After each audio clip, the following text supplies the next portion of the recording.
I think Jalen Hurts' season is more of a testament to Nick Sirianni changing up the offense and just being a brilliant young offensive mind. He was the one who designed the Colts' entire 2020 offense. When they had a bunch of success with Phillip Rivers, they won 10, 11 games, I believe, and they almost beat the Bills in the first round. Nick Sirianni designed the offense. Frank Reich called the plays. But Sirianni has been proven as an offensive guy. So all this credit going to Jalen Hurts, I just think it's a bit too much. But give me your prediction for the Eagles and Buccaneers game. Are any of you guys calling an upset? I can't do it personally. Tom Brady is not the type of quarterback to lose to a team like the Eagles. The Eagles had a fantastic year. They definitely overachieved. That being said, Buccaneers are the Buccaneers. Ultimately, they have too much firepower. Even with all their injuries, the Bucs still shown they can still have success. I don't think that the Eagles offense is going to be enough to overcome the Buccaneers. Buccaneers rush defense has been relatively human these last couple of weeks. I understand they're still the number one rush defense in the NFL, but over these last couple of weeks, offenses have had success against them. But I think that is not going to play too much into this game. I think the Eagles are going to have to throw the football in order to win this game because the Buccaneers are still a high-point offense. They're going to put points on the board. Buccaneers are probably going to come out with this win relatively easy. Yeah, when this first came out on paper, I was like, oh, maybe the Eagles could give them a chance, right? They have a top rushing attack, a good defense. Maybe they could keep Brady off the field. But then when I went in, I was looking some stuff up. I was looking at the game. I was like, I don't see a way the Eagles can win this game. And I'm a Jalen Hurts truther. Drew mentioned it. I was a big fan of Jalen Hurts last year and coming into this season. I remember telling Riv he's him earlier in the year, and Riv wasn't having it. And I think Riv has turned around. I think Riv is in on Jalen Hurts now. I think you mentioned that in our chat the other day. He has no choice. The Eagles top 10 defense in scoring. So on paper, you're thinking they're a good defense, but they're really not that great situationally. They allowed the six most red zone touchdowns, while the Bucs, on the other hand, allow the 13th fewest. They also allowed the 9th highest third down percentage, while the Bucs they have the 12th best third down defense.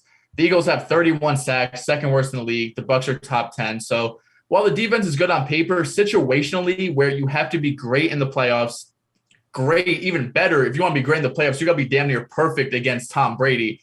The Eagles, that's not where they shine. Overall, they're okay, but when you get into these key situations like third down in the red zone, pressuring the quarterback, they don't play well. And if you want to beat Tom Brady, you got to be perfect doing that. When I went back, and it was a while ago, they played in week 6, but the Bucs, it was 28-22. It looked like a close game, but it really wasn't that much of a close game.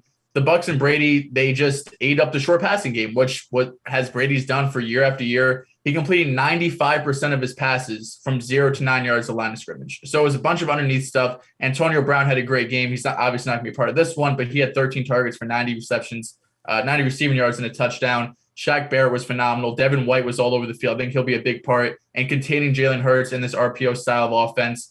And Hurts struggled against a really good defense. He didn't even have 100 yards until the fourth quarter.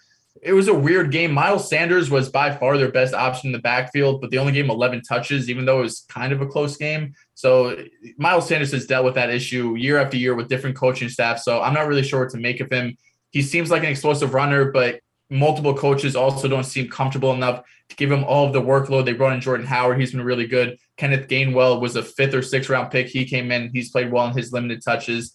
And the Bucs just did what they do. The Eagles actually scored on their first possession of the game, but the Bucs went to the sideline, made adjustments. The Eagles went 6 straight drives of 3 and out, including 1 interception. And how the Bucs end the game, a 12-play drive that ended 6 minutes. That's what the Bucs are going to do in this game. They're going to be better situationally. They're the more talented team, better quarterback, better coaching staff. So I think the Bucs are going to win this game easily. Part of the reason why the Eagles had success this year is because Nick Sirianni learned very early on. You could even debate that because I think it took him a while to really learn it. He learned that Jalen Hurts can't drop back and pass consistently. He learned that Jalen Hurts, he can't go through reads consistently, and he can't stay in the pocket consistently because there's too many times where there's no pressure in Hurts' face, but he escapes the pocket immediately, and that's something he has to work on.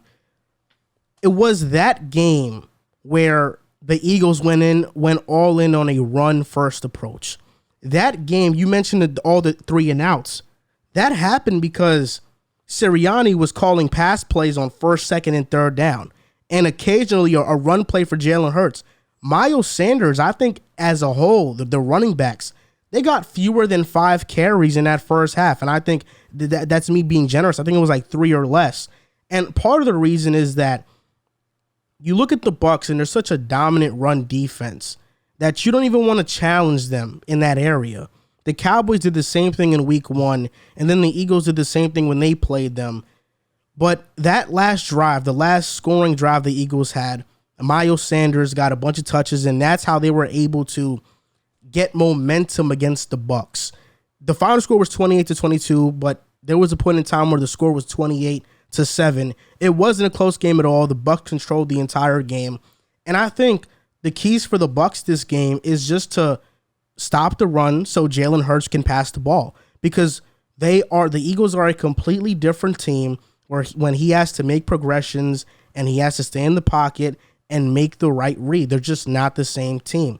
For the Eagles, it's the opposite. They have to run the ball and take the ball out of Brady's hands for as long as they can to maximize their offense and to hopefully have a chance to win this game.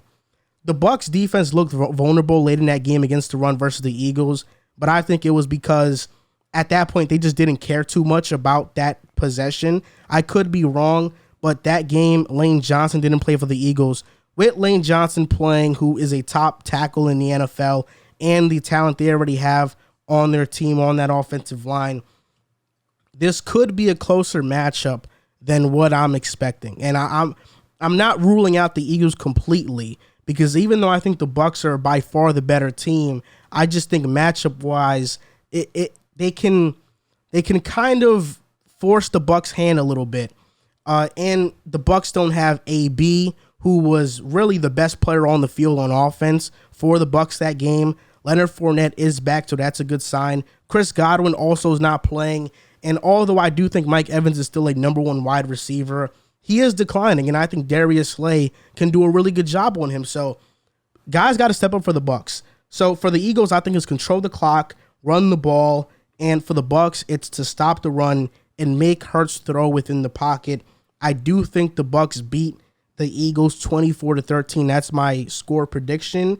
And I think they're going to contain the run early, which is going to force Hurts to pass the ball, and the Eagles to try to play from behind in that way. And I just don't think they have the playmakers to consistently win on the outside. Devonta Smith had a good rookie season, but I don't know if I'd call him a tier 1 wide receiver just yet. He has to have a season where he's really outmatching corners. And to this point, there are weeks where he's getting outmatched and the physicality is too much for him. So I don't think he's quite ready for that, and that's why I have the Bucs winning this game. You think Mike Evans has declined, or do you think it's more so due to the fact that he has actual weapons next to him that he's not necessarily being force-fed? Because even still, he had over 1,000 yards this year. He had over 70 receptions this season. He had an average depth target of 14 yards, which was 0.4 less than last year. I wouldn't say regress is the word. I feel like the word I would use is, or the words I would use are, this is a high-point offense. You mentioned Godwin's not on this team anymore, but he took away some yardage from him. AB's not on this team anymore, but he took some yardage away from him. Gronkowski has been very effective for Tampa Bay when he's played this season. Leonard Fournette led the league in receptions for the running back position. There are weapons on this team. To say Mike Evans regressed a little strong for me. I think that Darius Slay definitely poses a threat to Mike Evans. But nevertheless, if Brady needs to go to Mike Evans in order to win this game, I have no doubts in my mind that Mike Evans is going to be able to win that battle versus Slay. I think he has declined.